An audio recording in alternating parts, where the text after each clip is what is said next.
quality မကောင်းတဲ့တပ်ပုံတွေကို AI နဲ့ဘယ်လိုမျိုးအလွယ်ပြင်ရမလဲကျွန်တော်ဒီနေ့ဗီဒီယိုမှာပြပြပေးတော့မယ်အရင်ဆုံးကျွန်တော်ရဲ့ဖုန်းထဲမှာ ChatGPT ဆိုတဲ့ application လေးကို download ဆွဲထားဖို့လိုတယ်ပေါ့နော်ဒါမှမဟုတ်ကျွန်တော် browser မှာသုံးချင်လည်းရပါတယ် Play Store မှာဒါမှမဟုတ်ကျွန်တော် App Store မှာသွားပြီး download ဆွဲလို့ရတယ် ChatGPT လို့ဒါရိုက်ရှာလိုက်ပါ ChatGPT ကိုတစ်ချက်လောက်ဝင်မေးလိုက်ပြီးရင်ကျွန်တော်တို့ကဒီရဲ့ keyboard ဒီရိုက်တဲ့စာရိုက်တဲ့နေရာမှာပေါ့နော်ကျွန်တော်တို့ add ဆိုတာလေးကိုတစ်ချက်လောက်ရှာပေးလိုက်ပြီးရင်တစ်ချက်လောက်နှိပ်လိုက်ပေါ့နော်ပြီးရင် create image ဆိုတာကိုတစ်ချက်လောက်နှိပ်ပေးလိုက်ပါပြီးရင်ကျွန်တော်တို့ quality ကျနေတဲ့တပ်ပုံတစ်ပုံကိုရွေးပေးလိုက်ပြီးရင် add photo ဆိုတာတစ်ချက်လောက်နှိပ်ပေးလိုက်ပေါ့နော်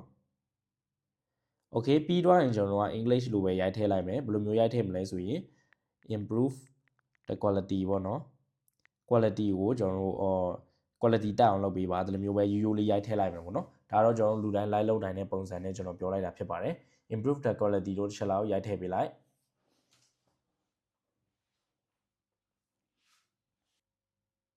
ဆိုရင်တွေ့တဲ့အတိုင်းပဲခုနကတပ်ပုံကအရန်ဝါနေပြီးတော့အခုထုတ်ပေးတဲ့ပုံကအရန်ကိုအဆင်ပြေသွားတော့တွေ့ရလိမ့်မယ်ဒီရဲ့တပ်ပုံဖုန်းထဲထည့်ရှင်နေဆိုရင်ကျွန်တော်တို့ဒီ download button လေးတစ်ချက်လောက်နှိပ်ပေးလိုက်ပါ okay ဒါဆိုရင်ကျွန်တော်တို့ရဲ့ဖုန်းထဲကိုရောက်တော့ပါပြီအားလုံးပဲအဆင်ပြေကြပါစေနောက်ထပ်ဗီဒီယိုမှာပြန်တွေ့ကြမယ်